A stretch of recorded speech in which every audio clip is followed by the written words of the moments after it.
বাইরানা আল্লাহ রাব্বুল আলামিন সূরাতুত তাওবার 111 নম্বর আয়াতে ডাক দিয়ে বলেন, ইন্নাল্লাহা আশতারা মিনাল মুমিনিনা আনফুসাহুম ওয়া আমওয়ালাহুম বিআন্না লাহুমুল জান্নাহ। বলি আল্লাহু আকবার। আল্লাহ বলেন, ইন্নাল্লাহা আশতারা, নিশ্চয় আমি কিনে নিয়েছি, কিনে নেব মিনাল মুমিনিন, ঈমানদারদের কাছ থেকে। আল্লাহ কি বলেছেন? নিশ্চয় আমি কিনতে চাই, কিনতে চাই মিনাল মুমিনিন, ঈমানদার বান্দাদের থেকে আমি কিছু কিনতে চাই। আল্লাহকে যদি আমি প্রশ্ন করি, আল্লাহ আপনি আমাদের কাছ থেকে কি কিনতে চান? আল্লাহ কয়, মিনাল মুমিনিনা আনফুসাহুম ওয়া আমওয়ালাহুম, আমি তোমাদের কাছ থেকে 1 নম্বরে তোমাদের জান কিনে নিতে চাই এবং তোমাদের সম্পদ আমি কিনে নিতে চাই। আমার কথা কি এটুকু আপনারা বুঝেছেন? আল্লাহ আমাদের কাছ থেকে কি কিনতে চায়? জান এবং মাল। জান এবং আল্লাহ কয়, আমি পৃথিবীর সমস্ত ঈমানদারদের কাছ থেকে 2টা জিনিস কিনতে চাই। 1 নম্বরে তাদের জান কিনতে চাই, 2 নম্বরে তাদের মাল কিনতে চাই। এখন আল্লাহকে যদি দ্বিতীয়বার প্রশ্ন করি, আল্লাহ আপনি জান কিনবেন, মাল কিনবেন, বিনিময়ে আমাদেরকে কি দিবেন? আল্লাহ কয়, বিআমওয়ালাহুম ওয়া বিআমওয়ালাহুমুল জান্নাহ, আমি তোমাদেরকে বিনিময়ে দিব জান্নাত। কি দিব? বিনিময়ে কি দিবেন? জান্নাত দিবেন। এখন বন্ধু, আল্লাহ আমাদেরকে ডাক দিয়ে বলেছেন, ঈমানদারদেরকে ডাক দিয়ে বলেছেন। এখন এই মুহূর্তে আমরা এখানে যারা বসে আছি, সবাই অন্তত নিজেদেরকে অন্তত ঈমানদার বলে দাবি করি, ঠিক কিনা? আমরা ঈমানদার নয় কি? আমরা কি আল্লাহ বিশ্বাস করি না? রাসূল বিশ্বাস করি না?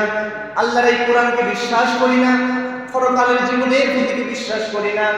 আল্লাহর সব কিছু যদি আমরা বিশ্বাস স্থাপন করেছি, তার মানে আমরা ঈমানদার।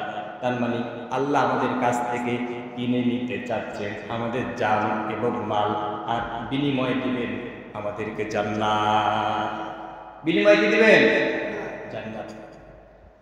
এখন বন্ধু প্রশ্ন হলো এই জায়গায়, আল্লাহ যে আমাদেরকে যে জানটা দিলেন, এই জানটা আমাদের কাছে যে জানটা এখন আছে, যে জীবনটা আমাদের কাছে আছে, মূলত পক্ষে জীবনের মালিককে বলেন, জীবনের মালিককে? আমাদের জীবনের মালিক আল্লাহ।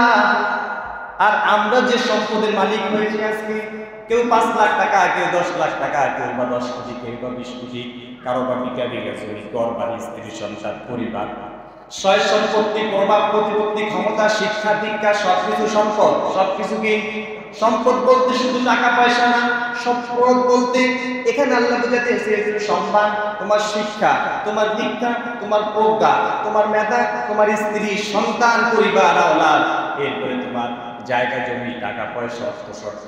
এক কথায় তুমি যা কিছু আল্লাহর পক্ষ থেকে পেয়েছো, সব কিছুই হলো সম্পদ। কারণ আমি যেই দিন দুনিয়াতে আসছিলাম, আমি যেই দিন দুনিয়াতে মায়ের গর্ভ থেকে দুনিয়াতে আসছিলাম, ওই দিন তো আমার গায়ে একটা জামাও ছিল। তার মানে আজকে যে জামার মালিক আমি হয়েছি, এটা আমার সম্পদ, এটা আমার সম্পদ। আজকে আমি সম্পদের মালিক হয়েছি, এটা আমার সম্পদ। আজকে আমি স্ত্রীর মালিক হয়েছি, স্ত্রী আমার সম্পদ। আজকে আমি সন্তানের বাবা হয়েছি, সন্তান আমার সম্পদ, সন্তান আমার। এখন আমরা মায়ের গর্ভ থেকে যেই দিন আসলাম, ওই দিন তো দুনিয়াতে কোনো সম্পদ নিয়ে আসি নাই, সন্তান নিয়ে আসি নাই, স্ত্রী নিয়ে আসি নাই, জায়গা জমি আজকে আমার যা কিছু আছে, ওই কোনো কিছুকে আমি নিয়ে এসেছি। এখন আল্লাহ বললেন, তাহলে এই যা কিছু এখন আল্লাহ এই মুহূর্তে আমাদেরকে দিয়েছেন, মূলত এটার মালিক মূলত আল্লাহ। এটার মালিক কে? আমাদের সম্পদের মালিক আল্লাহ, আমাদের সন্তানের মালিকও, আমাদের স্ত্রী পরিবার যা কিছু আছে সব কিছু দিয়েছেন কে? এখন আল্লাহ আমাদেরকে দিয়েছেন, আল্লাহ এগুলোর মূল মালিক। এখন বন্ধু, বিনিময়ে যে আমাদের কাছ থেকে কিনে নিবে, কিনে নেওয়ার পরে আল্লাহ যেটা দিতে চান সেটার নাম হলো জান্নাত। আসলে জান্নাতের মালিকও আল্লাহ। জান্নাতের মালিক কে? তো আমার মালিকও আল্লাহ, আমার সম্পদের মালিকও আল্লাহ, আবার জান্নাতের মালিকও, সবকিছুর মালিক তো তিনি। তো তিনি কিনবেন কি?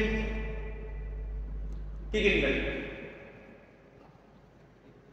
জান্নাতের মালিক আল্লাহ, আমার সম্পদের মালিকও আল্লাহ, আবার আমার মালিকও আল্লাহ, সব কিছুর মালিক হলেন আল্লাহ। এখন আল্লাহ আমাদের কাছ থেকে তারপরও কিনতে চায়। আল্লাহ বললেন, আমি যে তোমাদেরকে সম্পদ দিয়েছি এটা হলো তোমার কাছে আমানত। এটা কি? স্ত্রী তোমার কাছে আমানত, সন্তান তোমার কাছে আমানত, সম্পদ তোমার কাছে আমানত। যত দুনিয়াতে যা কিছু আমি তোমাদেরকে ভোগ করার জন্য দিয়েছি এগুলো মূলত আমানত। আর যে রূহ আমি তোমাদেরকে দান করেছি, যে জীবন আমি তোমাদেরকে দিয়েছি, এই জীবনও হলো তোমাদের কাছে আমার আমানত। আমি যখন চাই তখন দিতে হবে, যখন চাই। এখন বন্ধু, এখানে আল্লাহ একটা শব্দ বলেছেন, যেটা বলেছেন আল্লাহ শুধুমাত্র কিনতে চান কাদের কাছ থেকে? ইমানদারদের কাছ থেকে। ইমানদারদের কাছ থেকে কিনতে চান। আল্লাহ বলেন নাই যে ইন্নাল্লাহ আশতারা মিনান নাস, আমি পৃথিবীর মানুষদের কাছ থেকে কিনতে চাই, এটা না বলে আল্লাহ বলেছেন পৃথিবীর ইমানদারদের কাছ থেকে কিনতে চাই। এখন বন্ধু, ইমান এমন এক জিনিস, ইমান এমন এক জিনিস, ইমানের মতো কোনো মূল্যবান জিনিস পৃথিবীতে আর দ্বিতীয় কিছু আছে? পৃথিবীতে দ্বিতীয় কিছু নাই। আর আমরা এই ইমানের বদৌলতে, ইমানের বিনিময়ে শুধুমাত্র জান্নাতে যাওয়া যাবে। কিসের বিনিময়ে? ইমানের বিনিময়ে জান্নাতে যাওয়া যাবে। ইমান ব্যতীত জান্নাতে যাওয়ার কোনো সুযোগ নাই। আমরা এখানে যারা বসে আছি সবাই কি এক দলের লোক? কথা বলেন, এক দলের লোক? আমরা এখানে যারা বসে আছি সবাই এক পীরের মুরিদ। এক পীরের মুরিদ? এক পীরের মুরিদ না, এক দলের কর্মীও না। আবার এক একজন এক এক দল করে, এক একজন এক এক মত নিয়ে জীবনযাপন করে, কিন্তু এক একজন এক এক দলের লোক। কিন্তু এক একজন এক এক দলের লোক হওয়া সত্ত্বেও আমাদের সকলের একটাই উদ্দেশ্য, সেটা হলো জান্নাত। সেটা কি? আওয়ামী লীগের লোকেরাও জান্নাতে যেতে চায়, যায় কি যায় না? বিএনপির লোকেরাও জান্নাতে যেতে চায়, জামাত ইসলামীর লোকেরাও জান্নাতে যেতে চায়, সরমনাইয়ের পীরের মুরিদ জান্নাতে যেতে চায়, ল্যাংটা পীরের দরবারের মুরিদরাও কিন্তু জান্নাতে যেতে চায়। ভাইরা আমার, সবাই জান্নাতে যেতে চায়, কিন্তু সবাই কিন্তু জান্নাতে যেতে পারবে না। জান্নাতে যেতে পারবে? জান্নাতে যাওয়ার জন্য শর্ত দুইটা। কয়টা? জান্নাতে যাওয়ার জন্য শর্ত হলো দুইটা। এক নম্বরে জান্নাতে যাওয়ার জন্য ঈমান লাগবে। কি লাগবে? ঈমান লাগবে। দুই নম্বরে জান্নাতে যাওয়ার জন্য আমল লাগবে। আমল এবং ঈমানের বিনিময়ে আল্লাহ আমাদেরকে জান্নাত দান করবে। ভাইরা আমার, এখন আমাদের কাছ থেকে আল্লাহ কিনতে চান। কি কিনতে চান বলেন তো? জান। কি কিনতে চান? জান কিনতে চান।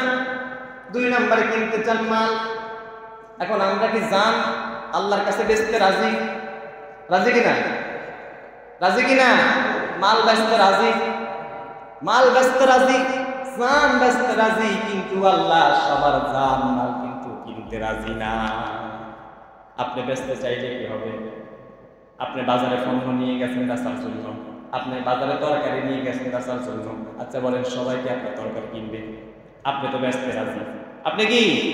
আপনি বেচতে রাজি। আপনি পোশাকের দোকান দিয়ে বসেছেন, শার্ট বিক্রি করেন, প্যান্ট বিক্রি করেন, আপনার দোকানে হাজারো কাস্টমার আসে আর যায়, কিনে না। এরকম দোকান আছে না নাই? কারণ সব কাস্টমার আপনার কাছ থেকে কিনবে না, যাদের পছন্দ হয় তারা কিনবে, ঠিক কিনা? এখন আপনি তো সবার কাছ থেকে বেচার জন্য বসছেন, সবার কাছে। আর একজন কাস্টমার যখন আপনার দোকানে আসে তখন আপনি তার কাছে বেচার জন্যই তাকে পণ্য দেখান, ঠিক কিনা?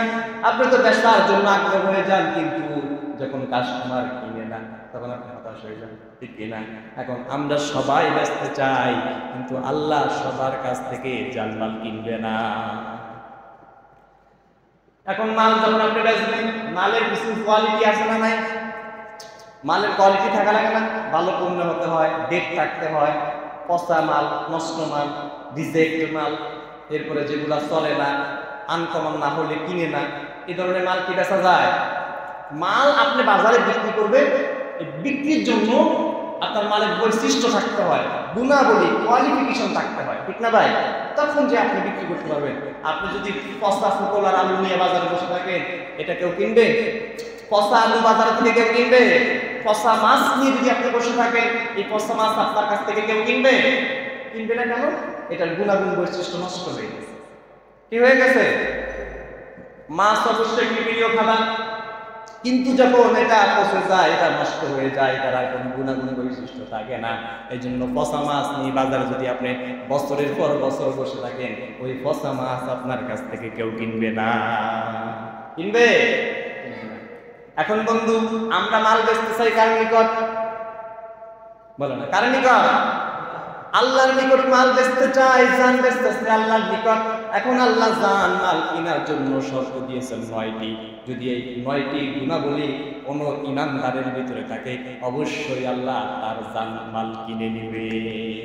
আচ্ছা বলেন তো, আল্লাহ যদি আপনার কাছ থেকে জান কিনতে চান, আল্লাহ যদি আপনার কাছ থেকে মাল কিনতে চান, তাহলে আল্লাহর মতো ক্রেতা এই আকাশ এবং জমিনের মধ্যে শ্রেষ্ঠ হতে পারে না। আপনি যদি আল্লাহর কাছে বিক্রি করে দিতেই পারেন, আপনি সুনিশ্চিত যে আপনি যান। কোথায়? এখন আল্লাহ কিনবেন কিভাবে? আল্লাহ বলেন, আমি কিনবো তাদের মাল, আমি তাদের জান কিনবো, তাদের মাল কিনবো, তাদের যাদের জানের ভিতরে, যাদের মালের ভিতরে অন্তত 9টা গুণাবলী পাওয়া যাবে। কয়টা? 9টা গুণাবলী যাদের জীবনে আছে, এই জীবনটাই শুধু আল্লাহ কিনে নিতে চায়। আল্লাহ এই জীবনটাই শুধু কিনে নিতে চায়।